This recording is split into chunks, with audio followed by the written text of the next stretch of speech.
To begin with, I could ask Right Honorable Mark Pritchard, who is Vice President and also Special Representative on the Arctic and High North of the Organization on Security Cooperation in Europe Parliamentary Assembly. Well, thank you, Malgorzata, and Your Serene Highness. Good to see you again. 2018, I was in Monaco, when even then you were still championing the environment and the oceans.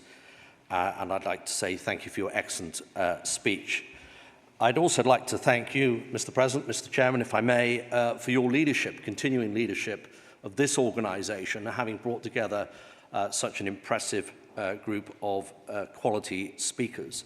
May I also thank you, Director, for your excellent speech. And I'm not sure if Germany today sort of notched up the dial, but that speech was, I thought, substantive, comprehensive, and very, very timely. And I don't speak here today as a UK parliamentarian. I'm here with an OSCE hat on, but as a UK parliamentarian for nearly 20 years, can I thank you for Germany's stance. May I also thank the global partners of this organisation, which are, of course, vital and important. There is more that unites us than divides us, and certainly when it comes to climate science and the need for more urgent action. Perhaps no more start than in the Arctic region, the polar regions, but the Arctic region today, the impacts of which do not recognize borders, differing languages, colors, creeds, calling on us all to do even more in seeking to arrest humankind's impact on our fragile planet.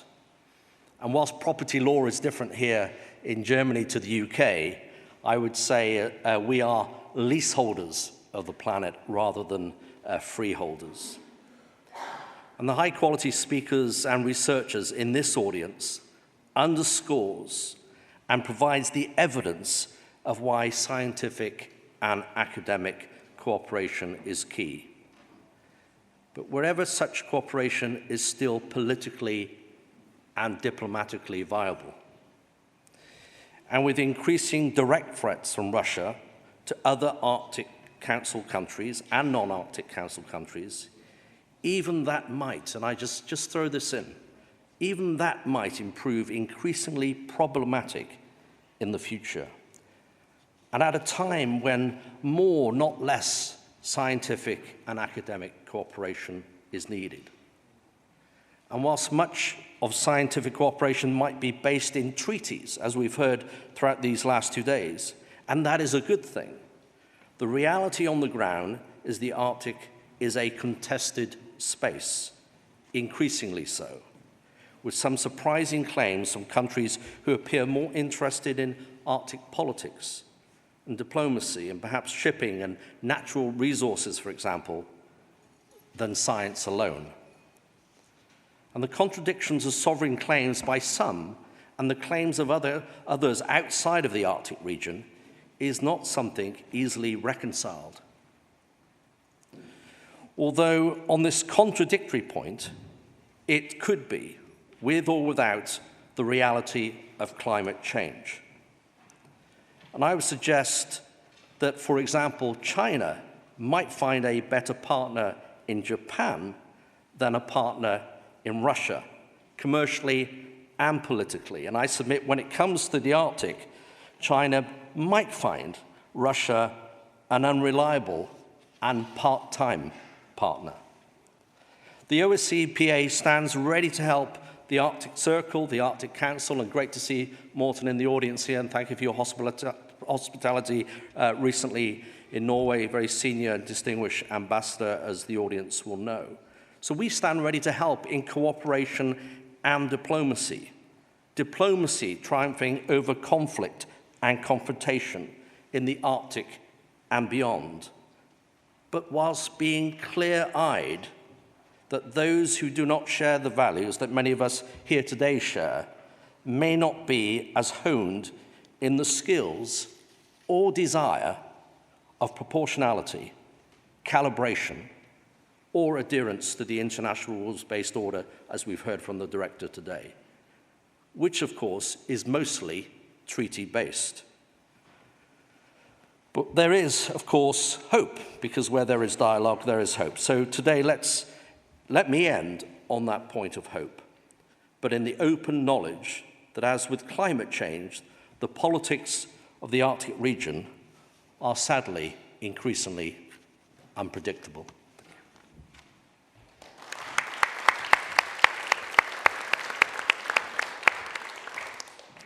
Thank you. Thank you very much, Mark. And next we'll invite Bryndís Haraldsdóttir, who is the member of Icelandic Parliament, but also President of the Nordic Council. Yes, thank you, distinguished participants. As the President of the Nordic Council, it is a great honor to be invited to participate in this very important topic at this plenary session. Peace and security in the Arctic is the theme of the Icelandic presidency program for the Nordic Council this year. At times with unprecedented challenge in the Arctic region, it is vital to work for an ever closer cooperation. We are aware of the challenges. The climate crisis is a serious and ongoing threat in our region. Geopolitically, the Arctic can hardly be called a low-tension area anymore, and the focus of the attention is increasingly on the Arctic region due to undiscovered natural resources and the opening of the new shipping routes. Parliamentary cooperation in the Arctic is certainly at a crossroad. Russia's all-out invasion of Ukraine has caused Russia to be excluded from international cooperation in the Arctic. The parliamentary cooperation in Skapar has had to be redefined due to the new situation, and the people-to-people cooperation in the Barents region is also up in the air because of the geopolitical situation. The Northern Dimension Parliamentary Forum has not been held since 2019 and should be reintroduced as an important forum for the democratically elected members of Parliament in the Arctic region and Europe. Our Nordic cooperation among parliamentarians in the Nordic Council is strong and stable, but still also at a crossroads. Sweden's and Finland's NATO membership opens up for a closer Nordic cooperation on defense and security issues. And against this backdrop, the Nordic defense minister met last week in Thorshavn in Færeyjar to discuss the importance of Nordic defense cooperation at the security situation in the Arctic, North Atlantic, and the Nordic region. The ministers also discussed cybersecurity issues and emphasized the need to tackle threats against critical infrastructure and increase resilience to withstand the complexity of hybrid threats. For us, the parliamentarians in the region, the task is to ensure continued strong parliamentary cooperation in the Arctic region during these challenging times and to promote active democratic dialogue between elected representatives in the region. In the recent years, security policy has become one of the most important issues for Nordic Council. The Nordic region should strive for strategically important Arctic region to remain a military low-tension zone and work towards peaceful cooperation in the international fora. We intend to use our leadership in the Nordic Council to strengthen the Arctic dimension of our Nordic cooperation and secure that the Nordic countries are active and strong in the Arctic cooperation. Indeed, we intend to follow up with a breakout session at the Arctic Circle Assembly in Reykjavik in October on how we can ensure continued strong parliamentary cooperation in the Arctic region during these challenging times, and I look forward to see you all there. Once again, I'm glad to be able to participate in this important debate, and I look forward to the panel discussion. Thank you.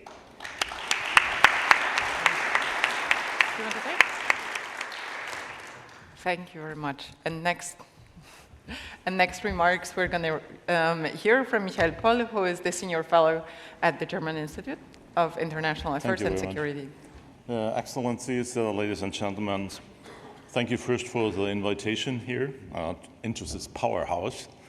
It's a remarkable place, and as a German and coming from Bavaria, from the southern part of my country, I have to say that for very long, this part of the city was terra incognita. It was an unknown country, unknown land, so to say, a little bit like the Arctic before Germany got reunited a few decades ago. So for my generation, for 30 years, this was, a part of the city I could not go to. And hopefully the Arctic becomes a place which is, bringing people more together and sometime in the future we even can restart cooperation in the Arctic. My institute and the job I'm doing since 40 years now is not to do academic research, but to think about solutions to problems. And clearly, when we talk about the consequences of geopolitics for the Arctic, we have to talk about the war of aggression of Russia against Ukraine, and the consequences of this war. We have to be clear that, every war will end, but the consequences of the war will shape the future and will shape future cooperation. Nevertheless, to think about the post-conflict situation, about the situation after a war, means to think about how to reduce the possibilities of another escalation, which means, as our political director mentioned, risk reduction. And that's an idea I published recently, and you can read it on our website, as Back to the Future of the Arctic, which means we have to rethink the old concepts of the Cold War and to have to look at the lessons learned in the past. And maybe some of the old examples, and I'm talking about, for example, the Inc. Sea Agreement, the Incidents and Sea Agreement of 1972, is a good example of restarting cooperation sometime in the future after the war. Restarting also means, and we had a talk about in the Defense and Security Roundtable, is also talking about nuclear weapons. And I started in the 1980s with nuclear arms control. And clearly, my hope is also that sometime, and this has to do with the Arctic too, we have to restart the strategic arms reduction talks, this nuclear disarmament. So, with these words, I would like to finish. I guess that's a good point to end here. Thanks.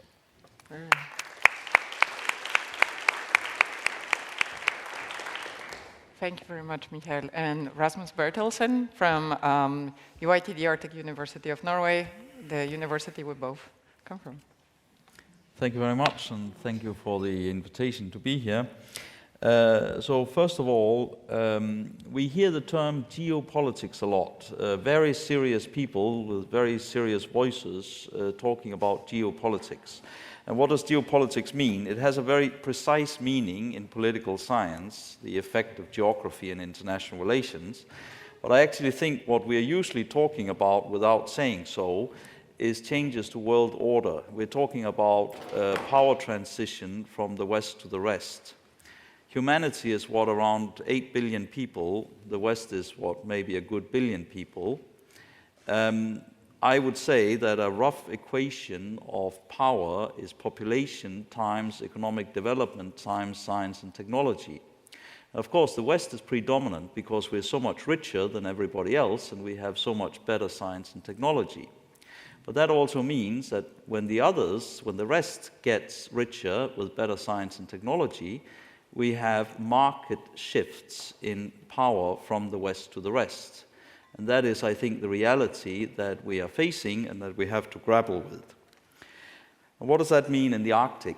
Well, I think at a global scale, we are rapidly witnessing a world splitting up between what I'd call a NATO plus world, NATO plus Australia, New Zealand, Japan, South Korea, of course with clear American leadership, and what you could perhaps call a BRICS plus world.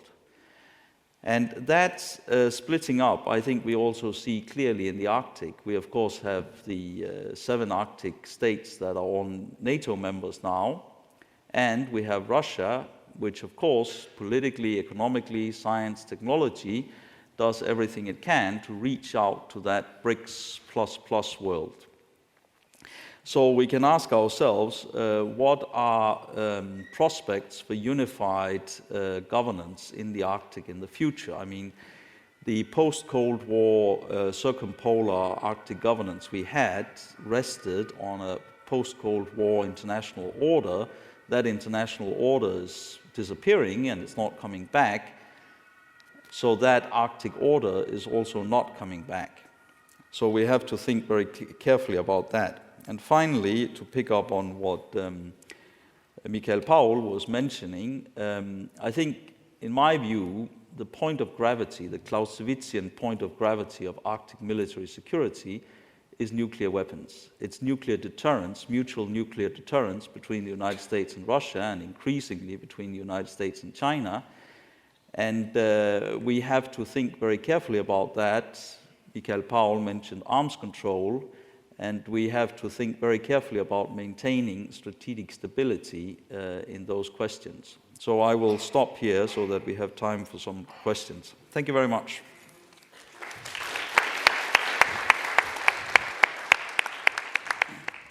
Thank you very much to all of you for those remarks. So I guess to move right away to questions. The situation has changed very much, and some of the initiatives that we've had in the past, they stopped. And I'm thinking here specifically about, for instance, meetings of the Arctic Coast Guard Forum, or for instance, Arctic Chiefs of Defense Forum. And we could say that we actually had platforms for discussing questions of security and stability at that time when perhaps we didn't need them yet so much. And today we are perhaps in most dire need for those, and yet we don't have this for us, where we would be discussing questions of Arctic security among Arctic states, but including Russia as well, which of course NATO wouldn't provide here. So my question to you is, how do you see, where could we see such platforms? What would be the good venues for those? Shall I start? I think these are very important fora, and one of the reasons Russia said to work with China in the Northern Sea route, the memorandum of understanding which was agreed upon in Murmansk in April last year, was because the old Coast Guard Forum is not working anymore, or better said, Russia is not invited anymore. Mm-hmm. So when we want to, I think that search and rescue is still working in the Arctic, and fisheries, something like that, bilateral issues are working, and there is a dialogue with Russia about that. But clearly, at some time in the future, again, we have to think about restarting dialogue, and clearly we have fora for that. That's Arctic Chiefs of Defense, for example. And Russia made the proposal to re-meet again, but clearly nobody of the NATO countries and nobody of the Arctic states right now could agree to meet. That's the thing of, unfortunately not possible right now, but maybe in the future. Yes, if I add to that, I mean, right now, we cannot work with Russia. As a politician, I cannot sit down with a Russian politician and to take the discussion. I was before in the OSCE PA, so I had a lot of opportunity to meet with Russian parliamentarians, and we were discussing this issue.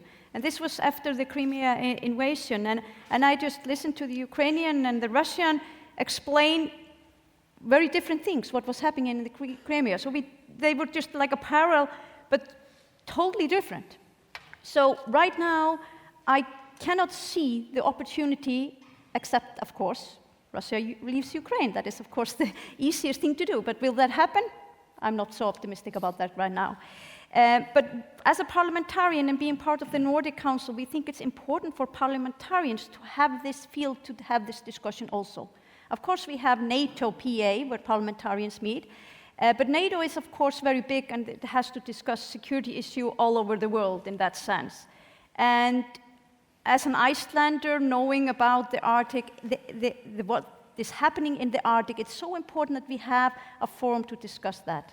And right now, I'm kind of offering the Nordic Council for the Nordic parliamentarians to participate, and we also have to open up to US and the Canadian one. But at this point, I cannot see us working with Russia. Mm-hmm. Thank you. I was just thinking that, any sensible person, whatever their political views, left or right or none, whatever their faith, Catholic, Muslim, whatever, or none, any sensible human being wants to live in a world of peace, a peaceful world. As we travel around, most people just want a roof over their heads, educate their children, access to healthcare, a decent job. And that's the same everywhere. And those aren't Western values. Those are international desires that are sort of inherent within all human beings, whether in sub-Saharan Africa or in the Arctic. But you've got to have that within a peaceful environment. So, I want peace. But unfortunately, there aren't so many people in Moscow that appear to want peace at this particular point. So the breakdown in communication and dialogue lies squarely, the blame, in Moscow. Not in Washington, not in London, not in Berlin, and certainly not in Kyiv. So the starting point is that. We want peace, but you've got to have an equal partner in that transaction. And at the moment, that is not possible. The second thing I would say, there does seem a default position in some of the dialogue over the last couple of days about sort of a post-war world. Well, of course, the war will eventually end, but it may not be soon. I hope it's tomorrow, but it may not be. It's already been going on 2 years. If we listen to Putin, he wants to expand, as we've heard from the director today. And we shouldn't take his threats as idle threats, because perhaps the West did that in 2008 in Georgia, did that in Crimea in 2014, and now we've seen 2 years ago the illegal invasion of Ukraine. So, yes, we need dialogue, but it needs to be meaningful dialogue and where the other partner is actually genuinely interested. And that's why I alluded to in my speech of us being clear-eyed about any dialogue we have with Russia. Because does Russia really care as much of the countries around this auditorium today about oil pollution? Maybe it does. I sort of doubt it. Does it really care about fisheries being lost to its indigenous peoples or its peoples? I sort of doubt it. Or it's certainly not the threshold that we would all share here today. So we're not dealing with an equal partner that abides by international rules and the norms that we all abide by. And I think that's important when we are hopeful, when we aspire to peace, we have to be open-eyed. Thank you. Rasmus? I'm thinking about, for talking to a counterpart, well, you have to think carefully about what's the aim, what's the value of talking to that counterpart. You also have to think about what comes out of not talking to the counterpart. And I think basically for the war in Ukraine, what matters on the battlefield is munitions and intelligence. It doesn't make a difference whether you're talking or not. So there, I think we have to think carefully about that. Then I'm also thinking about that conversations are moving in the world, and they're perhaps moving away from us. That we see, of course, we see in the BRICS world, that there people are talking together, and then it becomes a question of, we have to make up our mind whether we want to be part of that conversation or not. Thank you. Thank you. I do have a follow-up question, but I'm also painfully mindful of time that is running so fast. So first I wanted to ask if we have questions from the audience, and I can see already one here. Hello, my name is Olaf, and I am a student from Poland, and I would like to ask, since all of the Arctic countries except Russia are in NATO, is there a chance to develop a common security policy towards Russia in Arctic? Thank you. Well, at the moment, no. If there was a genuine democratically elected government in Russia, then perhaps the answer would be yes. We'll have to wait and see. What I will say on the OSCE, the question was asked earlier. Of course, the two forums where there is still dialogue is the Organization for Security and Cooperation in Europe at the Ministerial Council level and diplomatic level, and Lavrov, foreign minister, was in Skopje recently, and so was a minister of state representing the UK. The UK's position, which was public, that we decided that we would leave once we'd spoken, or the minister decided, and I went with him. And you might say, well, why did the UK walk out of the room? But let me just say, after Lavrov spoke, it was then the Danish foreign minister, and before the Danish foreign minister even began his remarks, had walked out of the room as well. So At the moment, we're nowhere near that, and what Russia needs to do is to withdraw from Ukraine, go back to its own borders, and then perhaps we can get back to dialogue. I mean, it's sort of, I feel sometimes, even politically in the diplomatic world, we're sort of indirectly bullied by Russia, and we should learn from history, particularly in a place like Berlin, forgive me, is that we can never allow the bully to win, because there is more loss in blood and treasure for more countries if we do so. So I'm afraid the prospects right now are pretty grim. But that's not out of London or Washington, it's out of Moscow. Rasmus? If I can just very quickly add, I mean, my view is that Arctic security is driven by, historically, US-Soviet mutual deterrence, today US-Russia mutual deterrence. I strongly believe that in the Barents region, military security, that is the key point. So in a way, you can say you already have a dyadic relationship. And then, of course, you have very strong US leadership in NATO.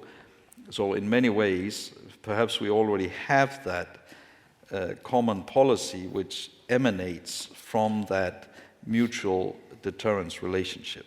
Thank you. Michael?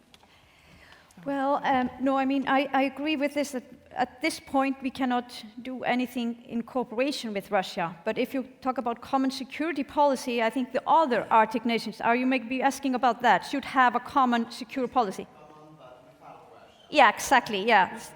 Yeah, so then I understand you rightly. And that, of course, is NATO in that sense. And then, as I spoke about earlier here, now the Nordic defense ministers had a meeting, and they have this cooperation even closer. So we have a path line there. And I think that is really important. So I can see that we are going into some kind of common security policy of the other, but that is actually just half of the Arctic. And that is, of course, the problem, that Russia is the other half. And all regarding this has to do with trust, and trusting that the partner does not violate international law or what we agree on. And that is, of course, totally broken right now. But the Arctic and the laws and the agreements we have there, I mean, they're still not being violated so much, but can we trust it that it will be like that in the future? Unfortunately, the most realistic policy option right now is to enhance or rebuild defenses and enhance deterrence. That's it. Yeah, you're right. You're right. So we are not really optimistic, sorry. No, Unfortunately, no. And I think I'm getting desperately, thinking if I can come up with any optimistic, question to complete this panel. And I'm afraid, but maybe it is not about optimism. But one thing that I wanted to bring at the end of this conversation is to actually tie two themes of this panel, of this plenary session together. So to bring once again climate action into our conversations. So it's how do you see addressing the most pressing questions related to climate action, where obviously we need multilateral approaches regardless of circumstances, and they will be changing and consequences of war will be upon us. So how do we address this moving forward? If I could ask you for short remarks. Start just by saying that, like the Norwegian presidency and the Arctic Council, I think they're doing well. Hopefully the working groups will be able to start up, and they will be able to share some research and information together. And at this point, that is the only way we can work together on that field. And that is, though, very important to find some solutions regarding that. And the Arctic Council is really, really important body. So if we can find a way to move it a little bit further, this cooperation in all the working groups where the scientists are changing information and doing a good work for us, the politicians, to then make a strategy, that is important. That's it. And I would just say, to encourage the audience, that in the Parliamentary Assembly, the OSCE, which meets in Vienna, different locations, but is out of Vienna and Copenhagen, and thank you to the Danish government and the Austrians for their hospitality in hosting us, is that whether you're on the left of politics or the right or somewhere in between, and don't panic, I'm a moderate centre-right politician. You know, wherever you are on that spectrum, in the Assembly, there is a common purpose to recognise the urgency, as Serene Highness and indeed Mr. President said, that urgency, and that is bringing people together. So we are, you know, I'm working cross-party, and those, you know, we've got 57 nations in the OSCE, about 360 parliamentarians, many of them, apart from me, in very senior and experienced, and that means they go back as chairman of different select committees or committees to their parliaments, hopefully more educated, more informed, and more enthused with a greater sense of urgency. Excellent. Thank you. Thank you, and I think that's also a great point that we could conclude here. So if I thank you very much for the participation in this discussion, please join me in thanking the panel. Thank you. Thank you.